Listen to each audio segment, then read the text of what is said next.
Assalamualaikum warahmatullahi wabarakatuh. Kami dari kelompok 4 akan mempresentasikan hasil diskusi kami, yaitu menganalisis kasus hukum waris perdata dengan nomor studi kasus nomor 5. Sebelumnya izinkan kami memperkenalkan diri terlebih dahulu. Saya sendiri, Raisa Ardiana Salsabila Gufron dengan NIM akhir 392.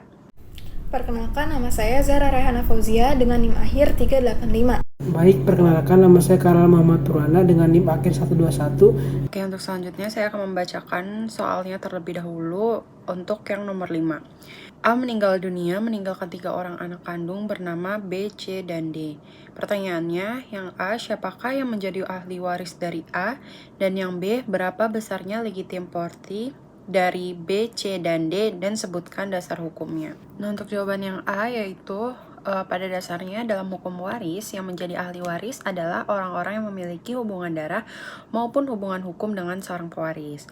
Hal ini sesuai dengan pasal 832 Kitab Undang-Undang Hukum Perdata atau KUH Perdata yang menyatakan bahwa yang berhak menjadi ahli waris adalah keluarga sedarah baik yang sah maupun luar kawin serta suami atau istri yang hidup terlama atau masih hidup. Nah, dalam kasus ini A meninggal dunia dan meninggalkan 3 orang anak kandung yaitu B, C, dan D. Dengan demikian yang menjadi ahli waris yaitu semua anak kandungnya yaitu B, C, dan D. Nah, hal ini dikarenakan B, C, dan D memiliki hubungan darah langsung dengan A sebagai anak kandung, sehingga mereka termasuk ke dalam golongan satu ahli waris menurut KUH Perdata, yaitu anak kandung yang sah, serta suami atau istri yang masih hidup, sebagaimana diatur dalam pasal 852 KUH Perdata. Karena golongan satunya masih ada atau masih hidup, maka golongan ahli warisnya yang lain tidak memperoleh bagian waris. Jadi yang mendapat warisan hanya anak kandungnya saja yaitu B, C, dan D.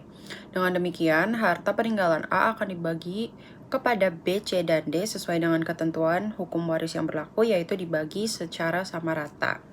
Selanjutnya akan dilanjutkan dengan rekan saya. Baik, sekarang kita beralih kepada poin B. Berapa besarnya legitimate property dari B, C, D, dan sebutkan dasar hukumnya. Baik, saya akan menjelaskan apa itu legitimate property. Nah, legitimate property ini adalah bagian mutlak dari harta warisan yang wajib diberikan kepada ahli waris tertentu dan tidak boleh dihapuskan oleh pewaris melalui hibah atau wasiat.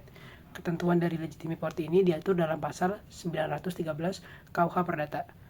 Tujuan dari legitimate property ini adalah untuk melindungi kepentingan ahli waris yang sah, terutama anak-anak, agar tetap memperoleh bagian warisan yang menjadi haknya. Baik, selanjutnya akan dijelaskan oleh rekan saya. Selanjutnya, karena A meninggalkan 3 orang anak, maka besarnya legitim property diatur dalam pasal 914 KUH Perdata. Dalam pasal tersebut dijelaskan bahwa apabila pewaris meninggalkan 3 orang anak atau lebih, maka bagian mutlak mereka adalah 3/4 dari bagian yang seharusnya mereka terima menurut undang-undang. Jika A tidak membuat wasiat, maka harta warisan dibagi sama rata kepada B, C, dan D. Artinya masing-masing anak mendapat 1/3 bagian. Nah, karena legitim property masing-masing adalah 3/4 dari bagian tersebut, maka perhitungannya adalah 3/4 dikali 1/3, yaitu 1/4. Nah, dengan demikian, legitim property masing-masing anak adalah 1/4 bagian dari seluruh harta warisan. Jadi, B berhak atas 1/4 bagian, C berhak atas 1/4 bagian, dan D juga berhak atas 1/4 bagian. Total keseluruhan legitim property ketiganya adalah 3/4 dari harta warisan, sedangkan sisanya 1/4 bagian dapat diberikan kepada pihak lain melalui wasiat. Dan selanjutnya ini adalah referensi yang kita gunakan untuk menganalisis kasus ini, yaitu Kitab Undang-Undang Hukum Perdata dan juga buku Hukum Waris Perdata oleh Dr. Atika Rami, SHMH. Baik, demikian presentasi yang bisa kami sampaikan. Mohon maaf apabila ada kesalahan. Wassalamualaikum warahmatullahi wabarakatuh.